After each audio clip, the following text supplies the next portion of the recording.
What up, everyone, and welcome back to the Real Estate Unlocked podcast.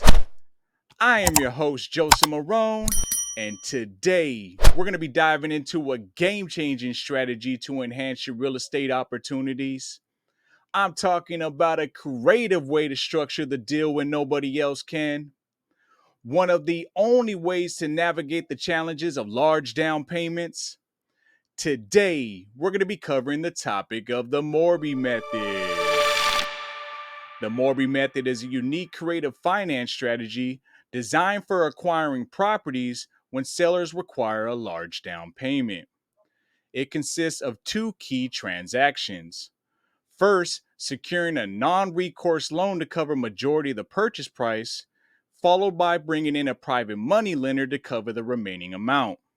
Second, after the transaction closes, the funds provided by the PML to fulfill the down payment are returned, allowing the homeowner to now sell or finance that portion. In other words, you're purchasing a property that required a large down payment, yet still little to no money out of pocket. Now, if that's a creative finance strategy you're looking to add to your tool bag, then stay tuned because we're going to show you exactly how to start using one of the hardest creative finance strategies there is today. Now, you know how we do it on the Real Estate Unlocked podcast. If we're going to do it, we got to do it right. We can't just bring on anyone to speak about the Morby Method. We got to bring on the very first student ever to do the Morby Method. Today, our special guest on the podcast is Ingryd Hernandez. Ingryd is a seasoned real estate investor with a compelling personal story. Immigrating from Colombia to the U.S. as a young child, Ingryd's journey from facing early hardships, including reliance on Section 8 and food stamps, to becoming a successful real estate professional is nothing short of inspiring.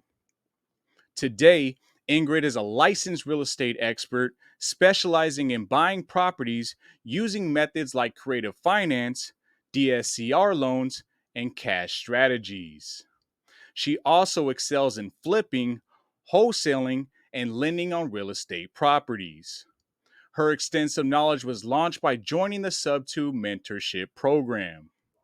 If that wasn't enough, Ingryd co-hosts the popular weekly live podcast Explain It with Ingryd and Steven, where she and her co-hosts dive into real estate strategies and financial tips to help listeners explore new opportunities and navigate property investment.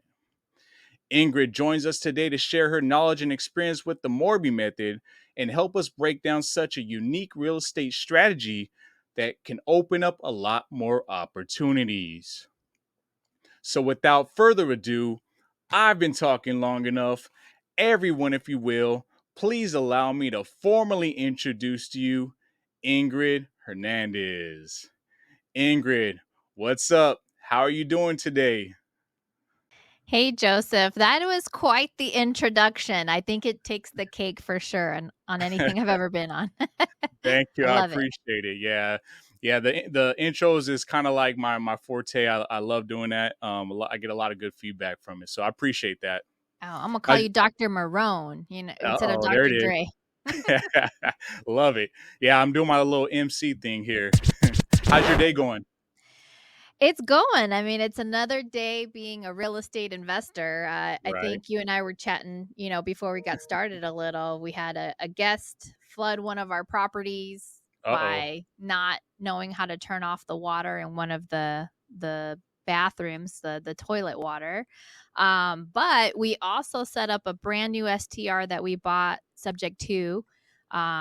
Literally bought it, had the utilities turned on Tuesday, and by Thursday night we had guests staying in the house from the quick turnaround we did. Never Wow. done such a fast turnaround in my life, so That's it was amazing. pretty neat. So yeah, lots of highs and lows, and that's kind of what the adventure becomes, and you kind of have to enjoy the process. And even somebody flooding my property, I'm like, makes for great content. That's the Right. reality of what someone experiences.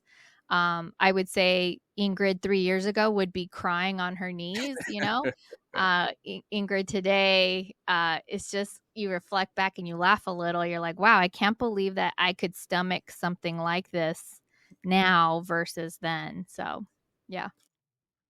I guess asking the tenants to turn off the water is just a little bit too much, huh? Truly. Oh my goodness. Yeah. Yeah. But Okay, cool. mhm. Well, Ingrid, welcome to the Real Estate Unlocked podcast, a place where we bring value to new and intermediate investors by bringing on guests who are extremely knowledgeable, such as yourself, to cover real estate topics on a very basic entry level. Now, I know you got a crazy schedule, so thank you for making time for us to come hang out with us today. Appreciate it. Yeah, my pleasure. I'm really excited to talk about a strategy that is somewhat complicated. So, if anybody out there feels like they have something that matches, understand that maybe your first step is just to recognize it, and to actually fulfill it might be something different. But that's why your girl Ingryd Hernandez is ready to help you, especially if the property is here in Arizona. So, Okay, cool. Okay, so we're going to talk about the Morby Method here today, right? And the goal is for you to not only fully understand how this strategy works, but when and how it's applied when structuring a creative finance deal. Now, we are both fully aware that most people, they get this strategy confused, right? I mean, even myself, I think I watched Pace Morby's video about 4 to 5 times just trying to wrap my head around it all. It's one of the toughest creative finance strategies there is to understand because there's a lot of moving parts. So, with the power of Ingrid and myself, we're going to do our absolute best here today to simplify this topic so everyone here can leave out of this episode knowing exactly how to do the Morby method. But before we do that, I want to put the spotlight on you, Ingrid. yeah.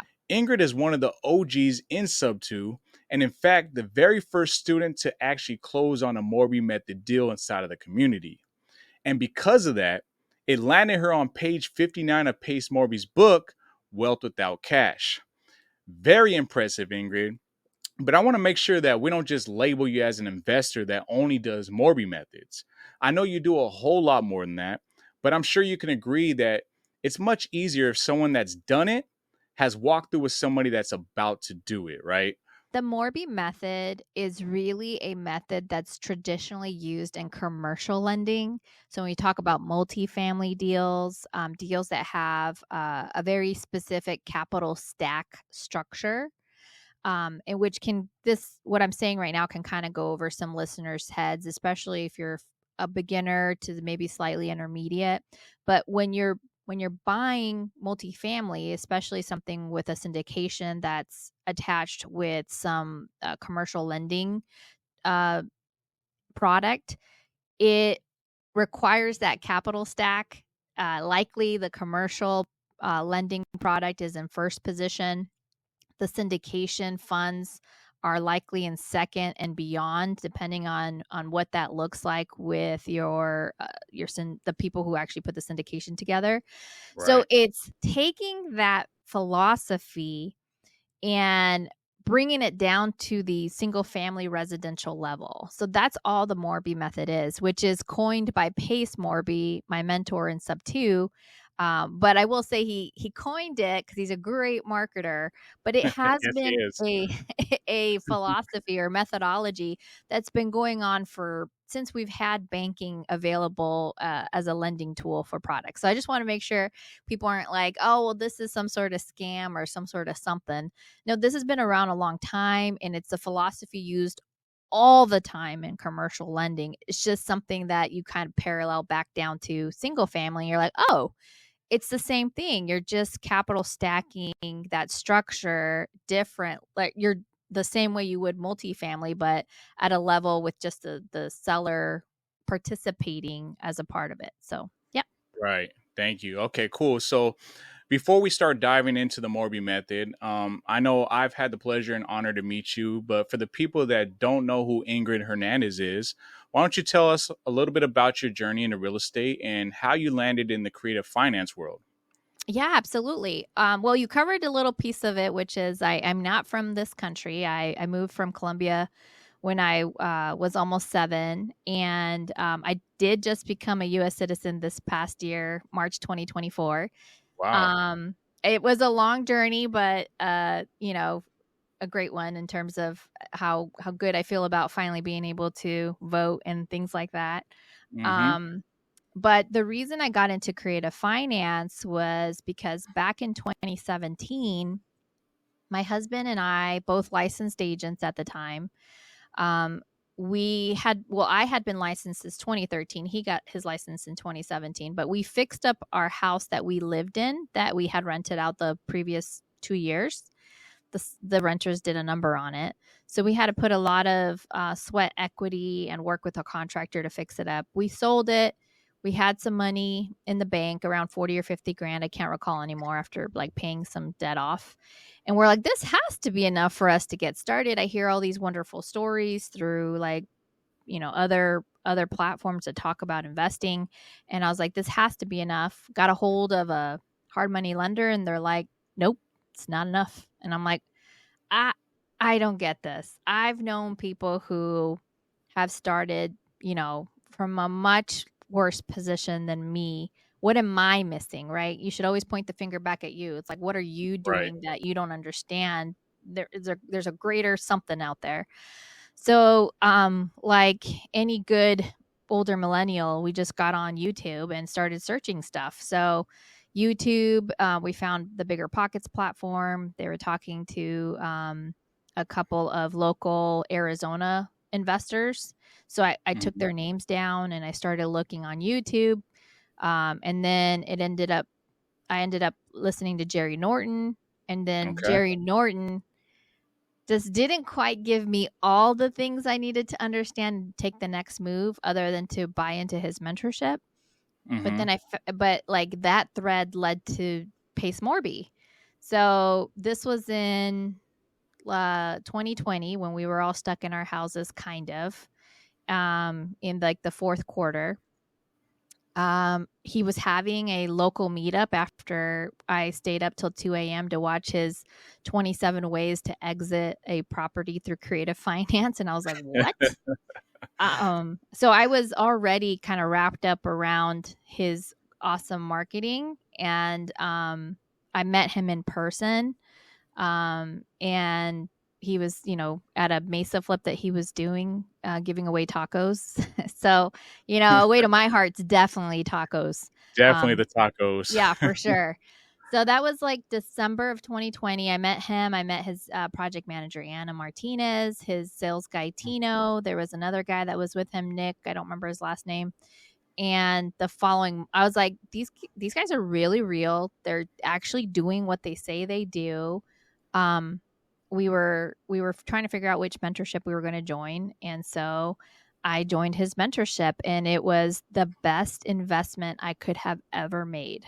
Quite frankly, Absolutely. it changed my life. It was a life-changing investment. But I do want to preface, it was life-changing because I was ready to receive everything I was about to learn, but it was life changing, not at like the snap of my fingers. I had to put work into it. So, Mm-hmm. um, that was January 2021. Like you said, I'm an OG. He started his mentorship, I think, May of 2020. Mm-hmm. So Like six I, months in, a little bit. yeah, yeah, 7 I was somewhere in the thousands. Not, I was close to 2,000 people had joined. And yeah, and now there's like what, 14,000, 15,000 people joined. So it's definitely grown. And as they say, the rest is history, really. That's how I got started. I joined the mentorship, put in a lot of time and effort, and try to be resourceful and helpful in the mentorship, and that's how I kind of got a leadership role in it too. Yeah, you touched on a good point. A lot of people, they think they can just buy into a mentorship, right? And then automatically they're going to start finding success, right? Yeah. And you can't buy success. You No. have to be a go-getter, you have to be driven, motivated, and you got it, like you said, you got to put in the work, right? Yeah. And I Just personally thought like mentorships were like all scams. I didn't think any mentorship was legit. And I just was getting on my journey, and I was reading books and whatnot. Like you said, you mentioned Bigger Pockets. I was watching some podcasts, reading some books, and I happened to come across Pace's, Wealth Without Cash book. And I didn't even know who Pace was. But reading that book, and then learning more about him and his story. And I was like, dude, I got to know more about this guy. This sounds interesting. So I found my way into the mentorship, and like you, best investment I've ever made for myself. Yeah. It's completely changed my life forever. So, and I'm excited to see where you and I both end up. We'll see. We're on that journey, right? Yeah. So And look, I cool. went to the university. So like I went to Arizona State, go Devils. But I would say if I had to choose between the mentorship and going to ASU, uh the mentorship Hands every down. single day and twice on Sunday for sure. One of the things that I made or one of the mistakes I made in at ASU that I was luckily listening when I was in the mentorship is that you have to network. Right. And going to college, the biggest opportunity or the biggest ROI is really networking. And I didn't Mm. realize that until now being an old fart. Like, okay, wait a second.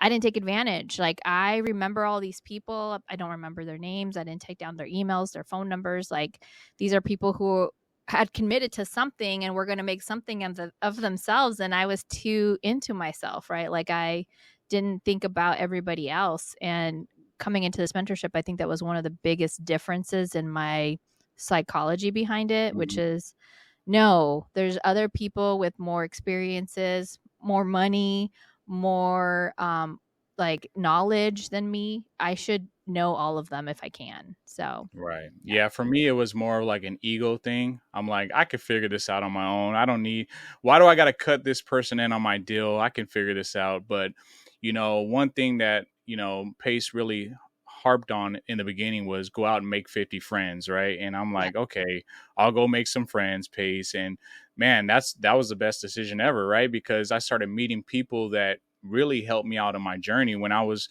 actually running into issues and running into hurdles. I was able to reach back to these people and they helped get me through the finish line. So without them and without the community, I would not be where I'm at. So Yeah, for absolutely. sure. Yeah. I mean, and one of the values that he provide I think it's one thing to go network and be told to go soldier through that.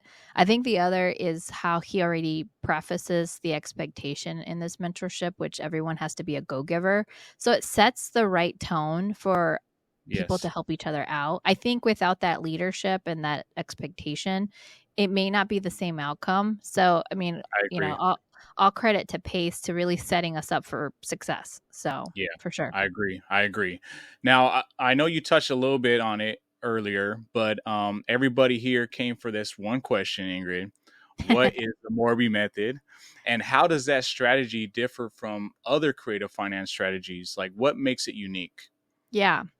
Well, I will say that there's some things from the Morby method that may not be for everyone, because there are some expectations that are higher than the lower bar of, like, let's say getting started with wholesaling, right? Okay. Totally different strategies in terms of, like, when you're wholesaling, it's all about active income. So your commitment to something is really surface level in terms of you're not going to own assets, you're just transferring paper, right? You're getting a piece of paper and selling a piece of paper and making the difference in between. Mm-hmm. Where when you start owning assets, there's a different expectation there. Now, the reason step 2 is so amazing is because it has, I'll say, a lower bar of entry. Why? Because Yep. you don't have to be bankable. um, you don't technically have to have reserves, although any good investor will tell you should always have reserves.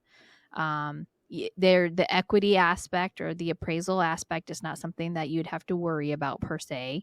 One of the things that you mostly worry about in a sub 2 deal is whether or not you'll cash flow or you at least break even, because there's a Mm, lot of other advantages to owning assets. Um, but putting all of those things aside, that's why buying sub 2 is more or less a beginner strategy. When you start talking about Morby method, there is a level of maturity that goes into it. You yes. do have to be bankable. You do likely need reserves. You do need to make sure that the property appraises to your target. Otherwise, you'll have to pivot a little, which I've had to do with my second one that I purchased using that methodology. Um, and you have to be patient because you're going to getting a DSCR loan, a institutional financial product, and those things take time. Both of mine took at least 45 days, which was, really tough for me because I was like, I thought you guys said you could close this in 20 days, and that's absolutely not how it works in the real world. And so all of those things will bring challenges, especially if your appraisal comes back and there's some contingencies involved. That's what happened with my very first one. Even after I asked, is there any contingencies? Let's take care of them ASAP. Because I'm somebody who I want to. I don't like having tasks to do. If I have a task to do, I want to get it done off my plate as soon as possible. And Mm-hmm. I generally move faster than the bank. So I'm a great banking client because I'm probably waiting on you versus you waiting on me. And I take pride in that. And That's awesome. but but this one I will say, like I told you, I had that overflowing toilet in one of my properties that flooded. And I didn't cry. Going through my first Morby Method, I 100% cried. I I was like, believe you. this is so painful. So yeah, for sure. Okay, well, you brought up your deal, and I want to hear more about it. So, if you don't mind, maybe walk us through that first Morby Method deal you did. I haven't heard all the specifics on it, but I know the deal got a little hairy from what I was reading in the book, and we don't have all the details right there. But maybe Yeah. if you can walk us through and do a breakdown on structure on how that played out. Yeah. So, like I mentioned in the book, I'll never use that lender again, and that mark my words, that still holds true. Just because they made it so difficult, so painful. But as I matured in the experience of being a great client to an institutional lending company, a lot of it also had to do with me not being as prepared Mm, with what is required, and totally up for your listeners, if you do want to have an institutional loan at some point and you want to be better prepared so you don't have, you don't end up crying like I did, they can definitely DM me on Instagram, and I'll send them a presentation of how they can get themselves organized in preparation for a loan. Because if they're bankable, which is something I can't control, meaning they have good credit, good right. DTI, so debt to income ratio, this strategy is great for you. It's something for you to consider.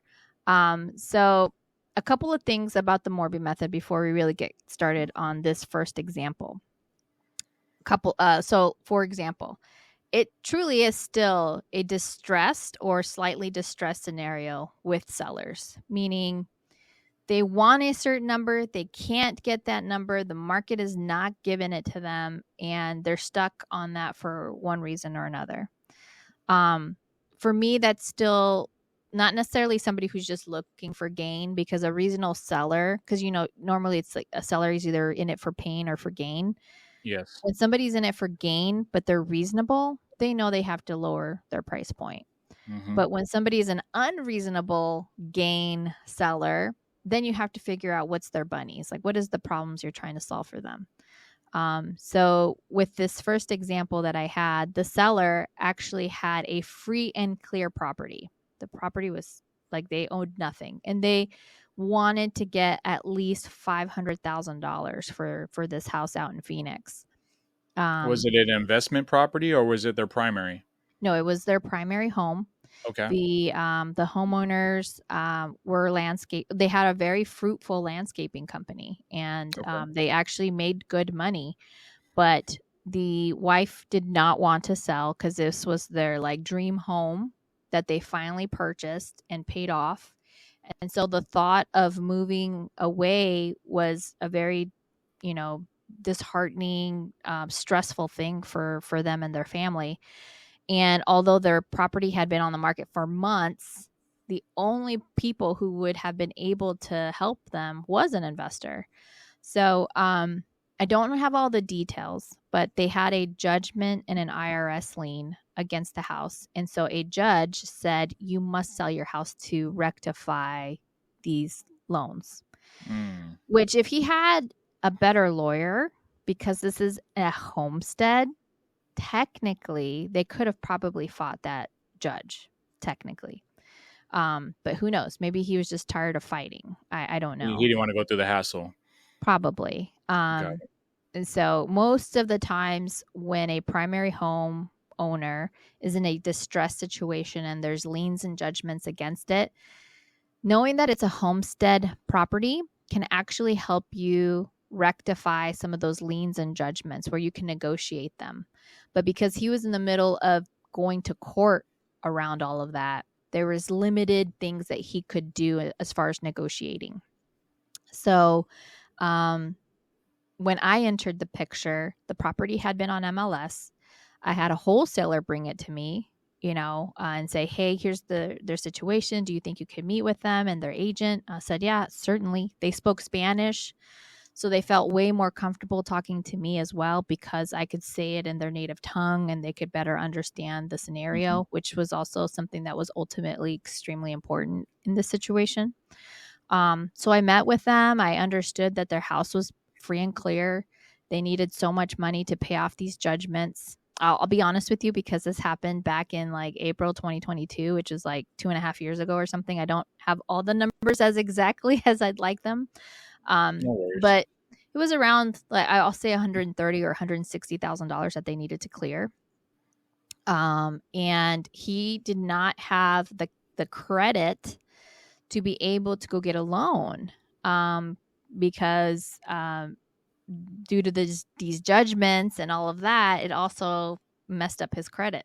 Right. So when somebody says, well, why wouldn't they just refinance their house? Well, he was not in a position to refi, and his wife didn't work, so she was not in a position to refi. So truly an investor, despite all the crap that people talk about investors, we're the only ones who could really help these sellers. And All that again, problem. I went and I bonded with them. I talked to them and I was like, I walked them through as much as I could, in their native tongue. And so they were attached to me after having those conversations. They felt they could trust me and they could understand what I was trying to offer to them.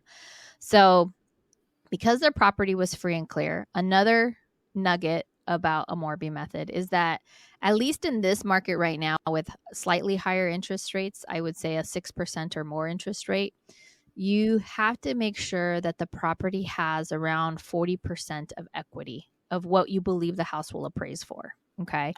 The reason is when you go and do a loan to value, meaning you want to go get money out, if you need to get 50 to 60% out minimum to pay off whatever, to a huge down payment to the seller, help them pay off certain liens, like the situation here was for sure. That's what I ended up doing. And it was the way that I was able to like really lock this up. So what I told them was like, this is going to be 2 transactions. The first transaction will be completely through the brokerage with your agent. The second transaction will not. So that it was clear that this, what I call a 2-legged transaction for one deal, so that it was clear. And what I did is I actually sat there and I documented it through, paper and pen, and made sure they understood each step. So when you submit a Morby method with a brokerage, it looks normal. I'm buying this property. So this one in particular, I believe we bought for $510, was the purchase price, 20% down, and then the 80% was the loan to value. Now, at the time, the rates were in the 5s, and what ultimately was the money that they were going to, I was going to give to them, was enough to cover all of their liens and things, and then have them put some money in their pocket as they try to rectify, some of their debt situations and whatnot. So ultimately, that first transaction looks just totally normal. Their agent gets their fee. I did incorporate into their being able to pay the wholesaler with the amount that we were taking out. And then any of the fees associated with getting the loan, the seller would cover. Again, I knew the situation was a pretty distressed one. And of course, I'm putting my neck on the line because I'm having to go through the process of the loan. You have to pay for an appraisal. An appraisal was like $650 or something like that. Ridiculous. And then the appraisal came back with some contingencies, meaning there were some things that they had to actually fix in the house in order for the appraisal to say it was, like check marked, right? Because they're also, it's a bank instituted appraisal, so they have to look into the best interests of the bank to make sure, hey, if there's any safety concerns, because there was some things that were showing up that were kind of off, like, hey, was there a leaky roof? Because why is this drywall messed up over here? And so Right. certain things needed to get fixed. They had a pool with a kid who lived there and no pool safety stuff. And out here in Phoenix, you have to have a pool fence or you have to have like auto closing sliders so that the safety of the children are managed. So like safety issues and things like that is something that you do have to deal with on occasion on appraisals. So we went through that process, right? So the first leg is, again, looks normal. But at the time, I had accumulated some capital from doing wholesales. So I'll be frank, in this first deal that I didn't have to get a private money lender. I was my own private money lender. Yep. The second one I did have a private money lender, which we can go through that one fairly quickly too. But on this deal, I sent in an offer, 510, 20% down. All the fees were being covered by the seller. And then it gets funded through the bank. And I had that cash in my bank accounts. So through the process of the loan, the lender makes sure that I do have reserves. You have to have reserves. A lot of times with these banks, you have to have like 6 months worth of rental reserves for the record. And you have to have the down payment, both of which I had. And so I put in the money. The first transaction gets closed. The title company is one of the most important partners in this. I know they're a neutral third partner, but it's an important partner to have in this. And that is that they will hold that down payment, transfer it to a new escrow account, a new escrow number, and then they will switch that money with a note and deed of trust that you've already created with them under whatever terms. So in this scenario, it was like around $127,000 and some change. They kept that, or they refunded me that money, replaced it with a note with the seller, and then the seller agreed to keep the note silent for 3 years. Okay. So that was my circumstance for this deal because I already know that they're going to buy the house from me on a wrap. So nice. Oh, okay. I'll end up making more. I don't want to complicate it more, but just know that at the end of the day, if you know your money math, you will make money. Like that's what this scenario is here. But anyway, so now I have a loan at 80% on the property. And then I have their note in second position with the 20% that I put down that I got refunded. And it's sitting silent on the property. Right. Meaning you're not making any payments to it. There's no interest on it whatsoever. It's more like a balloon payment, correct? Yeah. It's a non-interest bearing savings account, if you will. So it's just sitting there for them, for the seller, not for me, right? It's still a debt that I owe to them technically. So okay, so you pointed something out that's really important. You said that the title company is your partner. They're the most important piece on this, right? You have to physically give them these instructions, right? Yes. Because they're not going to know how to do this. So you have to give them the instructions. Now, did you find that the title company was giving any pushback about this? Like they're like, hey, I've never heard of this method, this strategy. Did you run any hurdles with that? So I was very preemptive about this. I didn't just choose any title company. I chose a title company who had worked with Pace Morby out here in Arizona several times. And I wouldn't say title company, but escrow officer who was very familiar with creative strategies. So I cleared this plan with her before I even put the offer in.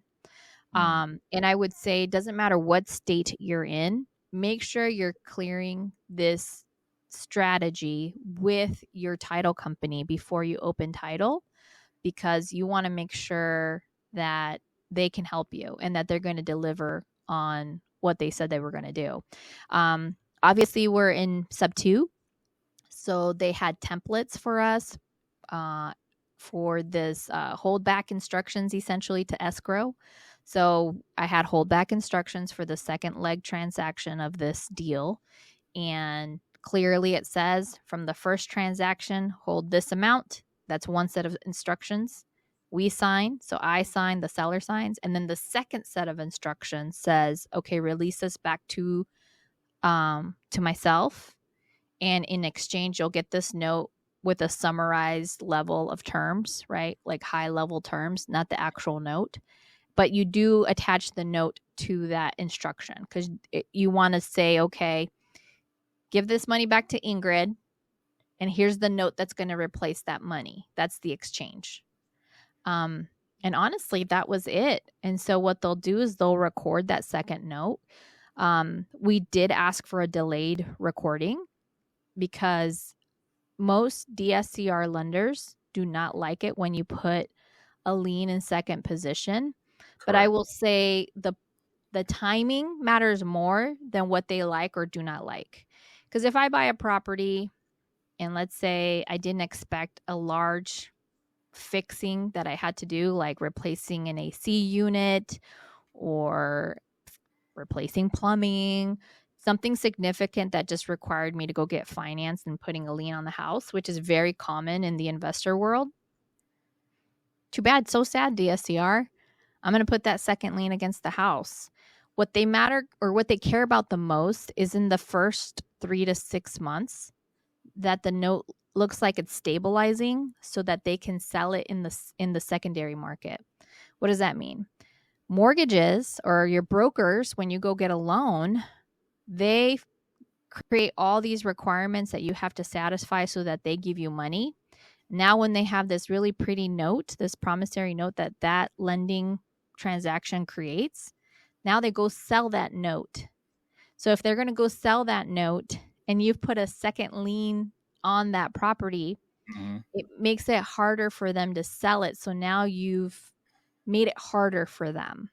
So in my opinion, the best thing you can do is delay the recording of the secondary note, the seller finance note, so that they can do what they have to do, which is stabilize and sell the note while you're still securing the seller through that transaction. So they'll have a copy, you'll have a copy, and then you'll both agree on when you'll send the note for recording. Okay, so what's the standard there? How long did you have them delay it? And is that a typical amount of days that you should typically have it delayed, or is there a standard there? Or because I've heard So 3 days, here's the but silly part. For this one, I waited more than 6 months. For my wow. next one, I did it right away. Okay. So it just depends, I guess one would say. But I just depends on how you want to roll the dice. I know I had enough assets now. Like when I did the Morby Method, it was one of my first transactions. It was literally the second house I've ever bought and held. Where now I have other assets. So I know that the worst case scenario, if a lender comes to me and says, you can't have this in second position, otherwise we're going to make your note due right away. Do you know what I would just do? I would detach that note, attach it to one of my other assets, wait till the heat dies down, probably like 6 months, a year, and then go ahead and reattach it. Smart. So those are ways that you can mitigate it. Now that I feel more comfortable in my own skin, right? Like I know how I could problem solve some of those things. But I will say when I first did this first deal, I didn't have assets like that. So I don't think I would feel as confident or as comfortable in saying something like that. But now I'm like, what would I do now that I have, 15 assets to choose from? I would just do it right away. Okay, so you may or may not know the answer to this, but like, let's say they did find out. What type of repercussions would? I know you mentioned that maybe they can accelerate it. Call it due on sale, but what type of repercussions could someone face if the DSCR loan was to find out about this second, lien on the property? Well, the first thing that could happen is you could just have a conversation with them and say, "Hey guys, am I making my monthly payment? Are you Right. seeing my performance?" Then chata, like there's nothing else to talk about Love here. it. Um, that would be one. I would say that would be number one. Number two is kind of what I just declared right now, which is take that second note, attach it to something else you own, allow them the ability to sell the note, which is probably what they're trying to do. And then after 6 months, a year or so, reattach that note if your seller is good with it. I would say if your seller is not good with it and the acceleration does come, you may have to go find another lender. That's the Mm. unfortunate piece. But I I just don't. After going through all that process, I'll promise you the reason. I'll tell you why they likely will not call it due right away, because now they have to pay. They have to take money back that they've already given. So there's a Right. broker involved, there's loan processors involved, there's all these people that these loans feed. And now you're asking them to take that money and give it back. And so it's a really tough process for the bank to mitigate. That's why the Mhm. likelihood of a due on sale on any kind of performing note, and I say performing note, is unlikely because there's so many repercussions at the person level, like an employee, that makes it really difficult for them to do that. Now, if you're not performing, that triggers all kinds of other stuff, and that's Right. why those are easier to say. Well, they're likely going to call it due, but when you're performing, you know, it's hard Yeah. for them to tell you what to do. Yeah. Okay. Cool. Nobody So told Michael Jordan not to travel on the basketball court, and that mother he does traveled what all he the time. wants. Yeah, that's right. Right. Love it. Right. Okay, so now that we all understand, the issue that the Morby method solves is that, our sellers pretty much want a larger down payment, right? So Right. pretty much that kills deals for us. Why? Most of us that buy real estate, utilizing creative finance or whatever method, we want to be in the deal with little to no money out of pocket.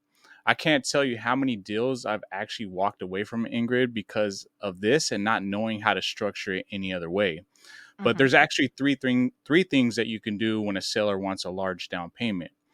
One, you can just get better at negotiating, right? A lot of us have to work on that. If you're getting a seller that wants a larger down payment, there's ways you can negotiate that, right? And that's going to come down to your skill point. Mhm. Number two would be we can ask the seller to do a cash out refi, right? So the seller takes out a loan against their equity, then they seller finance that to us. So essentially, we buy the deal on a hybrid. And the third method would be the Morby method.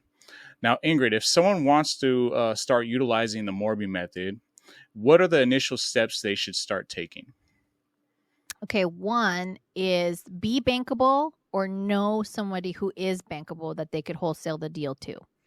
Like your friend Ingryd Hernandez, who's on your podcast right now. So that's What? one. Okay. Two, after you've gotten through that, is understand what you believe the house will actually appraise for. So this is where you can't pretend you know how to comp and pretend you know how to figure out the ARV. Understand that a professional will be walking that property and figuring out what the house appraises for. So this can't be who's better at negotiating. This is a very direct, clear, and transparent conversation with the seller to make sure that they understand that a lot of this is going to fall on the appraisal. Three, get a TC that really knows how to put this together so it's not confusing. I love to use TC Deal Pros out here in Arizona. Perla Argyle is my gal. So she's helped me with these, although I've personally did my own TCing on that first one because I'm a licensed agent out here. And Nice. so it was easier for me to put the paperwork together. But that's who I rely on a lot now. And then fourth, make sure you have that title company that you can Mhm. walk through what this process looks like, so that when you see this come across your desk, you're not scrambling to figure out who would you go with.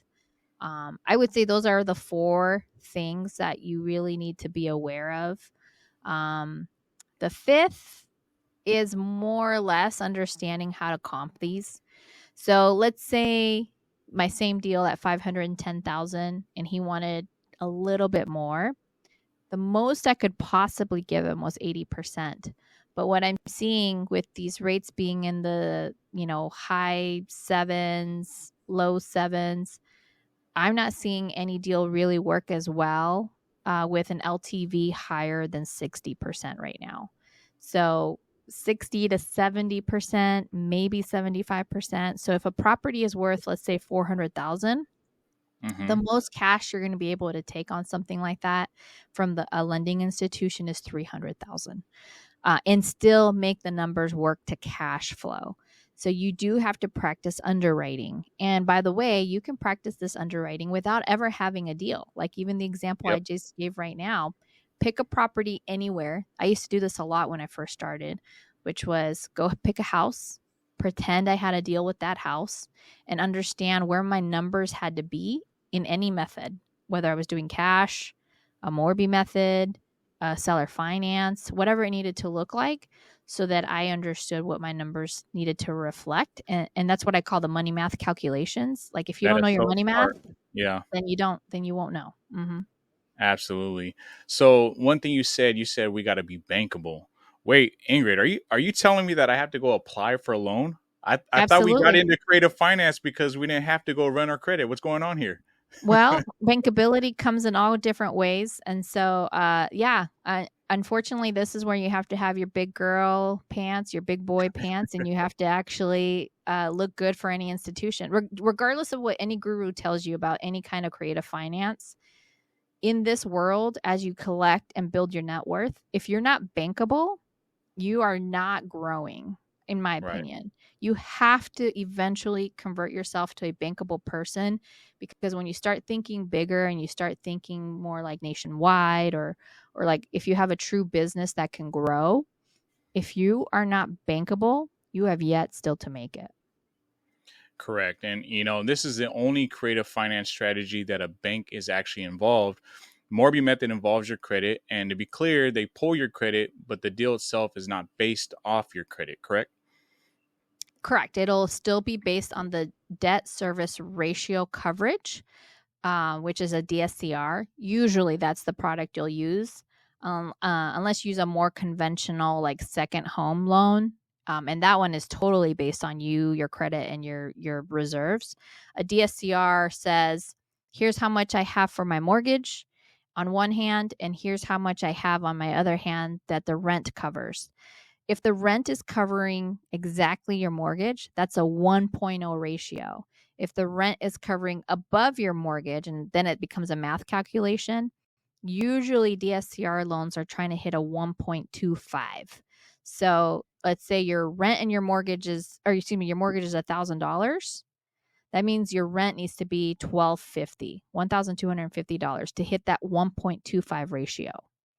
So if it's $2,000 mortgage, and it has to be $2,500. So, yep, that's the way it works. Got it. Okay. And I know Pace, he uses myinvestorloan.com. Is there a DSCR lender that you prefer to use that you can recommend? The answer is yes. I'm actually working with something with Pace right now that goes beyond my investor loan. So people will probably Okay. have to follow me on Instagram to stay tuned about when we're ready to go to market with that. So yeah, not quite ready to say it out loud. Okay, got it. No worries. So I just want to make sure we don't lose anybody here. So Ingrid, could you explain real quick what a non-recourse loan is? Sure. So a non-recourse loans is a loan that you can go and get without personally guaranteeing it. Meaning, if you default on it, yes, you're losing the asset, the property it's attached to, but you, Ingrid, for example, me in this scenario, like I wouldn't be personally um, guaranteeing, or like all my other assets or my personal home wouldn't be at risk over getting a non-recourse loan. I will say I'm seeing less and less options for a full non-recourse. I'm seeing way more DSCR loans that have a level of personal guarantee to them. So I don't also want to fool your audience. Those are harder to come by. They're harder to come by, but they're great if you come across them. But usually they're reserved for people who have strong financial positioning. So the better, more bigger assets and portfolio you have that you can showcase, or more experience, the better the deals you'll get in those non-recourse products that are available. Okay. And now I think the part, because we've talked about in this beginning of the podcast that the Morby Method is a very complicated strategy and a lot of people get confused on it. And I think the part that most people get lost on, and so I really want to hone in on this, is for, the PML portion of the deal, right? So for the listeners who are unsure about the need of a transactional PML, could you clarify its role and why a DSCR lender requires you to bring that money to the table? So a DSCR lender wants to see that you're putting some skin in the game.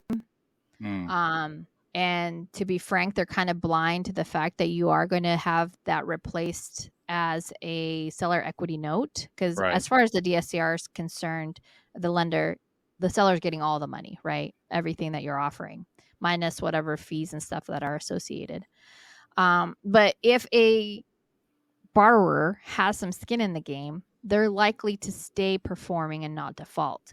When you have zero skin in the game, you're more likely to default in terms of your responsibility to that asset. So that's why a DSCR lender wants to see you putting something in it. Now, I think this part will be a little bit more difficult to explain. Again, this is a more advanced strategy. So my first deal, I was my own lender. I had that money in the bank. Mm-hmm. The second one that I did, I actually took a loan, or cross collateralized is the way that I'll say it. I took a loan against one of my properties with one of my PMLs. I secured it with a different property. I had them put that money in my bank account, not into the title company, but they were already secured. So think of it as like a secondary transaction I just did.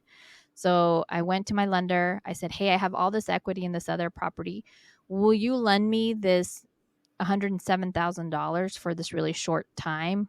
2 or 3 weeks is what I said, because sometimes Morby methods can get a little bit complicated at the end in terms of when the lender will actually close, because they'll promise you'll close one day and then actually don't close until the next week. So I like to be a little bit conservative around that.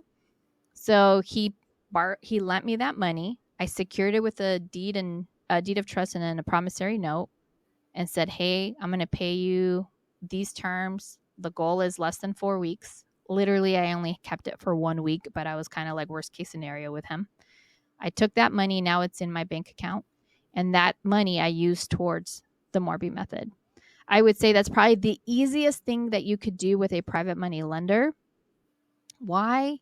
Because DSCR loans expect you to put your own skin in the game. So if your private money lender is not a part of your LLC with that down payment, now you have to explain where that money came from. You probably have to keep that money for at least 30 days to season if you're not prepared in a significant way. Like if it wasn't a transaction against an asset like I just talked about, it gets more complicated because the bank wants to understand where that money came from. And generally, they don't want to accept more debt against the property you're trying to get a debt against, right? So that is why it makes it tougher. So a workaround is to have your private money lender be a short-term partner in your LLC, and you can show that in your entity docs back to the bank as a part of that down payment. And then after the transaction's done, then you can restructure your corporate structure for your LLC to take that private money lender back out. So that's another way of doing it, so that when that money comes into your bank account, it's easier to explain where that money came from and how you're going to pay it. Or sitting in escrow. So that's another approach, right? So both of you and the private money lender on an LLC, the private money lender gives instructions that they send it to title. Title holds on to it while you're going through your first leg of your transaction. And then when it comes to the second leg, the holdback just says, give this money back to this private money lender, along with the fee that they're making for having that money in escrow. And then you, the borrower, are responsible for making sure that fee is paid for. Man, that is gold right there. Ingrid, you're dropping bombs on us today. Okay, so I know there's several ways you can structure the seller's note. Now, correct me if I'm wrong, Ingrid, but another way to do it is you can actually structure a partner ownership in your LLC with the seller, right? So essentially, you're structuring a partnership agreement without having to create a second note that's recorded against the property. That is correct. That's another way to do it. So you can have the seller be a part of the LLC so that the down payment component of this doesn't have to go through a transaction lender. It's already a built-in component of the transaction, and it really will then come down to how the lender will allow for that structure to take place. So I would actually advise against this approach, even though it is something you can do. Now, if this was my mom, okay, I'll do it that way. Mm-hmm. But the fact that there's so many factors that could really implode, I don't recommend this approach. But all of you have to be adults about what decision you want to make, and you could have the seller be a part of the LLC, so it's easier to mitigate that down payment, and it's kind of seen like a gift as a part of the process, so that you don't actually have to bring the down payment with you as a part of the loan. Yeah, I think I agree with you right there. I would feel more comfortable doing a silent second. I don't know about putting. I just know that that's another way of going about it. So there's just to I let think you you're guys know. buying a lawsuit when you do it that way. Yeah, Because there's I so just many different creative ways you can do things, but you got to be careful because it can get hairy quick, right? So right. Mm-hmm. okay, so how does the Morby method empower individuals to achieve financial independence and get more creative in today's real estate market? At the end of the day, it just gives you more tools in your toolbox. So Yes. the more leads you have in front of you, like I can honestly say, if I have an able and willing and motivated seller, there isn't a reason they shouldn't do deals with me. Mm. And those reasons would be unreasonable, like unreasonableness, like what they want, the money math isn't mathing. And that's usually the way that I like to explain things to my sellers is like, here's all your options. Here's how the math works. And here's how I make money. I want them to know how I make the money. Even when I disclose in my contracts, because I am a licensed agent in the state of Arizona, I tell them I'm in this to make money and I'm the principal and here's how I'm going to make this money, period. Nice. Like, and if it doesn't work for them, then usually it's because they want too much, or in my opinion, they're being unreasonable. Yeah, definitely. Okay, so before we close it out, Ingrid, any final tips or encouragement you have for the listeners who are considering doing the Morby method for their first investment?